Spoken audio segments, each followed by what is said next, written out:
Hey guys, welcome to another video and welcome to Grounded Roots Healing. My name is Jason and I'm a spiritual teacher. Today I'm going to talk about mindfulness. It's a topic that is probably the most important technique that you can learn to help you along this journey, especially on the mental side of things. So I'm sitting here at a beautiful local beach. I had a bald eagle just flying over the car, which is another beautiful reason to have these Teslas, because he was literally just hovering right over the top of the vehicle. It's an immature female bald eagle, I believe. And I'm staring out at the North Atlantic Ocean here as I make this video. So it's hard to find a better place to be at peace and be mindful in the present moment. So today, I was particularly ungrounded this morning. I'm sure Amanda will agree with me on that one. I had a lot of trouble keeping my head, and I don't know why. I sense why. I believe there's just a lot of energies in the environment right now and the collective consciousness, like I've said before. But irregardless, I was struggling. So no better place to come ground yourself and get your head back than at the ocean. So that's why I'm here. So my mindfulness today was extremely poor. It was difficult to hold it. What is mindfulness? It's essentially when your connection to your higher self or to the astral plane or to God is at its peak. It's at the level that it's at a high level compared to what your current situation, your body, mind, and spirit are able to handle. So your frequency's higher is another way to describe it. And you're instantly connecting to your higher self. So you're in the flow state. There's a million ways to describe this. This is what mindfulness is.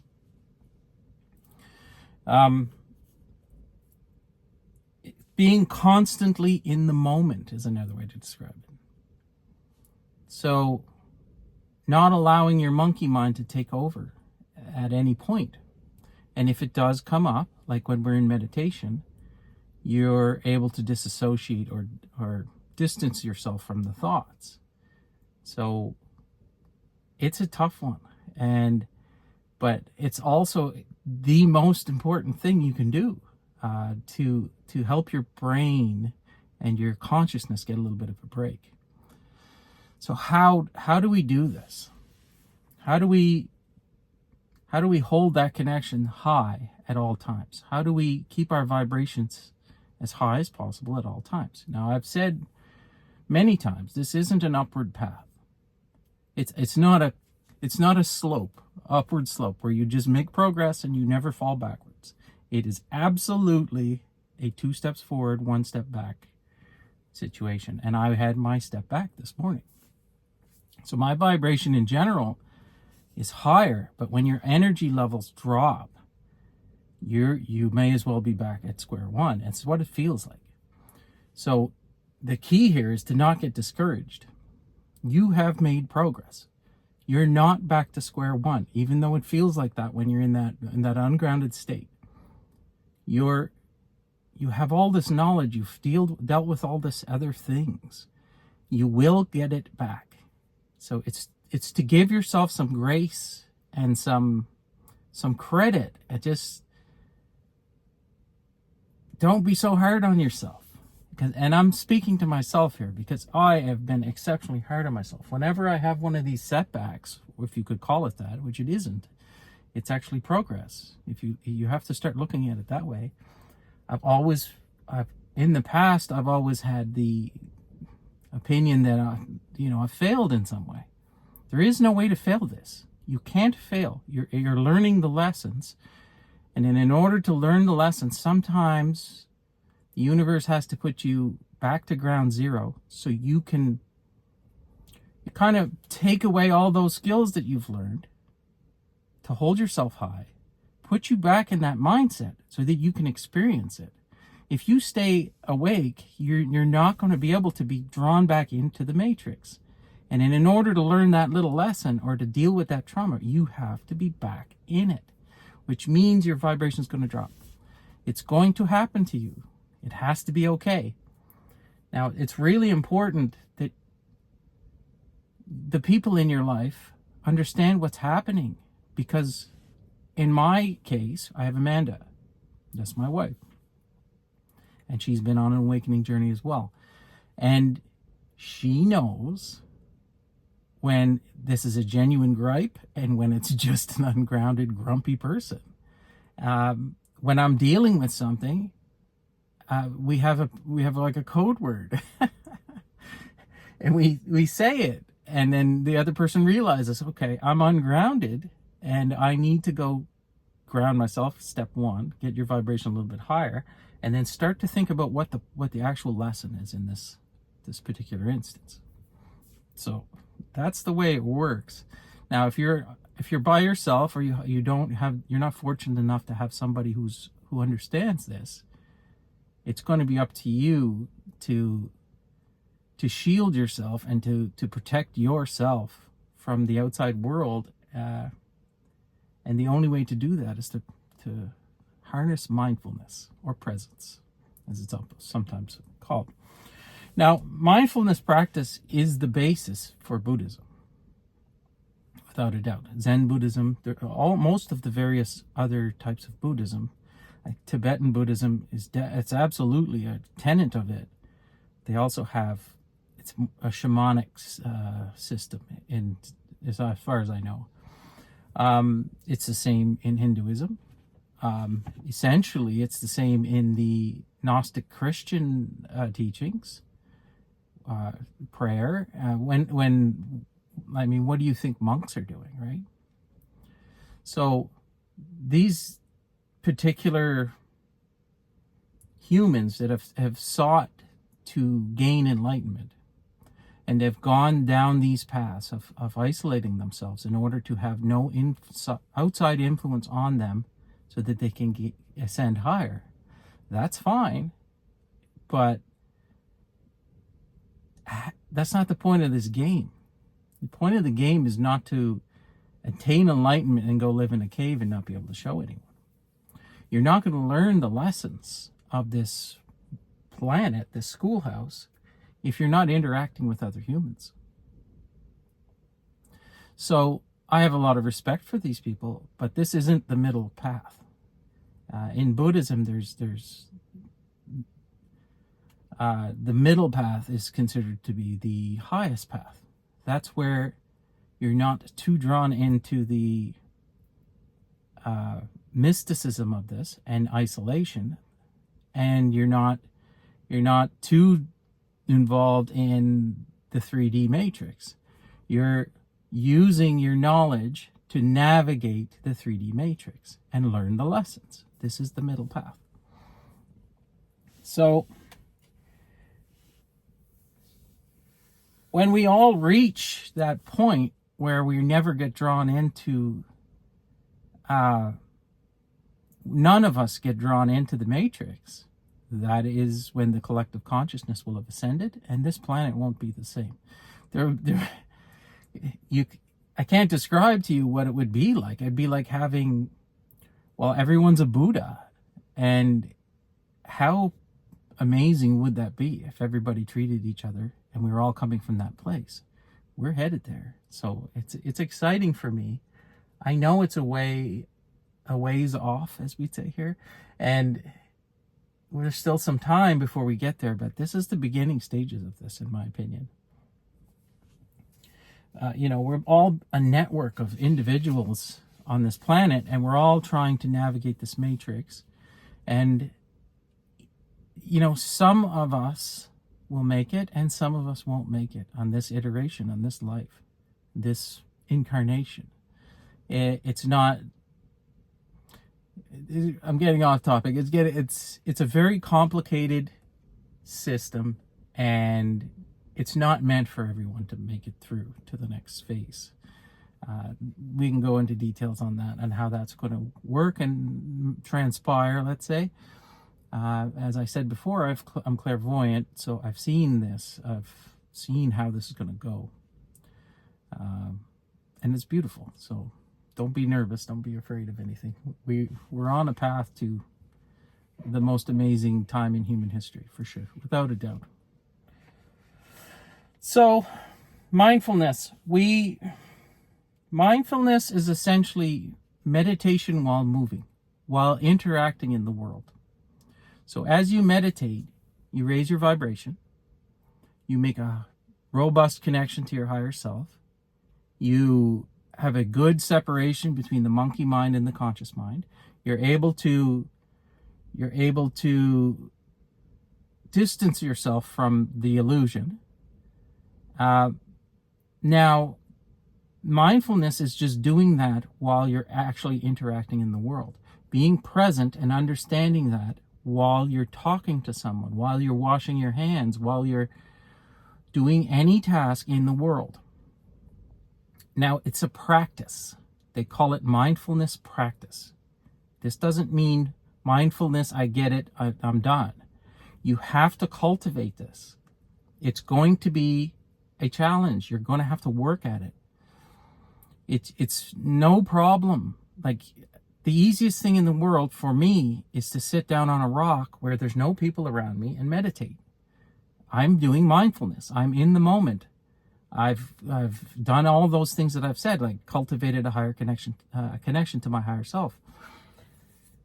But when you're walking around in the world and somebody says something or pokes you, or a guy cuts you off in traffic, or all of this stuff is the test. You're not enlightened if you can just sit on a rock and then you lose your mind when you're around other people, the middle path again. So we got to cultivate it. This is a practice. I say this again. So give yourself some grace. You will make mistakes. You will fall back. You will forget. You will not learn this lesson in one day. You have to start incorporating it little by little. So, what do? Go to the breath. This is what every Eastern religion teaches. There's a reason for this. It's effective. So how do I do it? I'm certain I've learned this through certain spiritual teachers in different modalities. And I know this is the basis for Eastern religions. But when I go to my breath, I like to, what is the objective here? You're trying to concentrate on something biological, essentially to distract yourself from allowing the monkey mind to take over. So the breath is an automatic thing. We do it without thinking. Now, if you place your conscious attention on it and you control it with your conscious attention, it takes your attention. So as I breathe in, I'm visualizing the air coming up through and out into my lungs. And on the bottom of that breath, when you have your lungs fully filled, hold for 3 seconds. This takes conscious attention. As you let it out in a smooth, controlled way, so that the breath is coming out. It doesn't matter if it's out your nose or out your mouth. It does various things to you. But I tend to, if I'm really stressed out, I go out my mouth, just kind of like expelling that energy out. And if I'm in a meditative state, I usually do it out my nose. I don't know if this is right or wrong, but it works for me, right? Correct? And I concentrate. So I have this little medallion that I got in Mexico. It's obsidian, and that sits directly over my heart center. So you'll often see me touching it.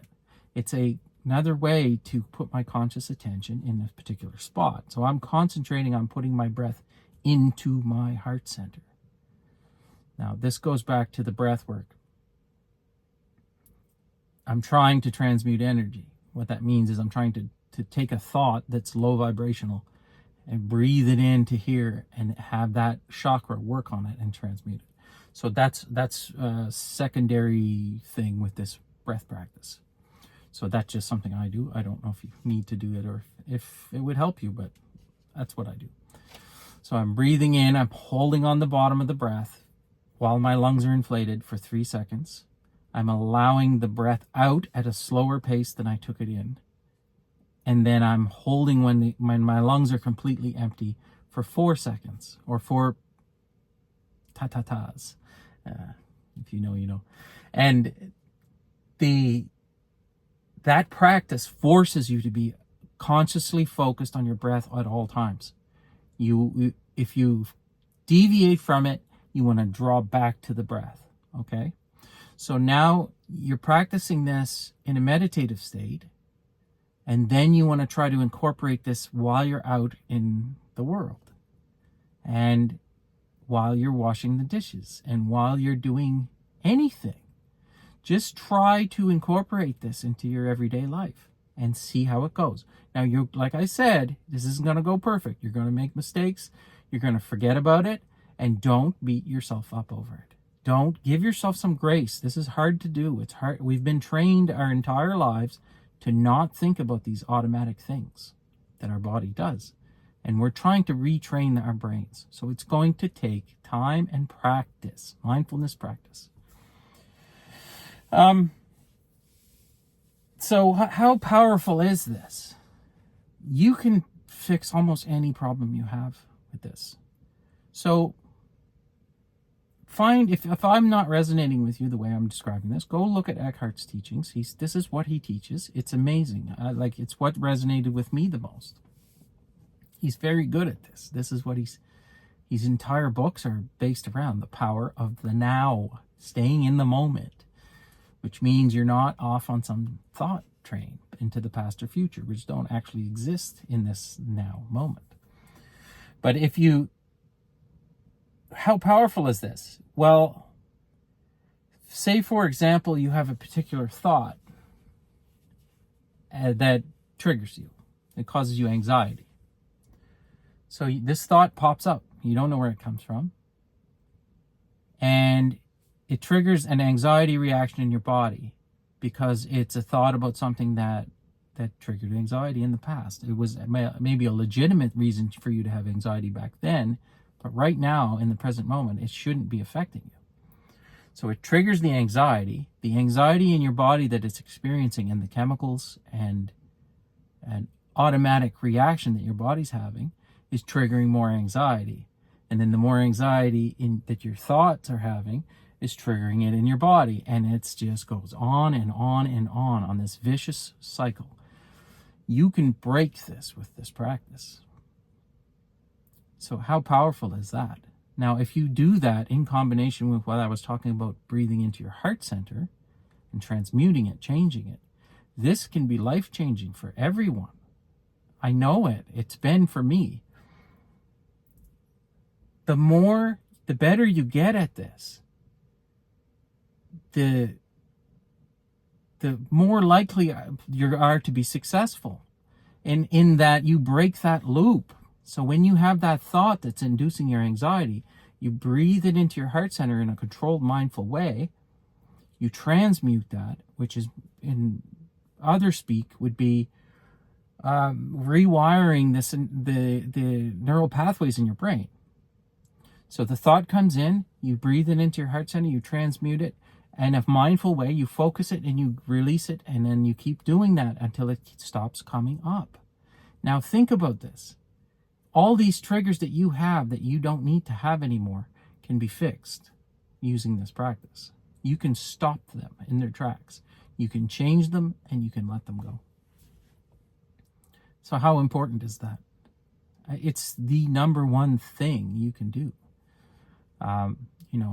All those physical things that I was talking about for our physical body are important. Like I said, it'll raise your baseline vibrational frequency higher. But this is the way to change the mental parts and to rewire that part of our brains that needs the rewiring. So give it a try. If you need any pointers, I'm here. Reach out to me and I'll see what I can do. And with that being said, I hope this video finds you well. I love you all. and we'll see you tomorrow.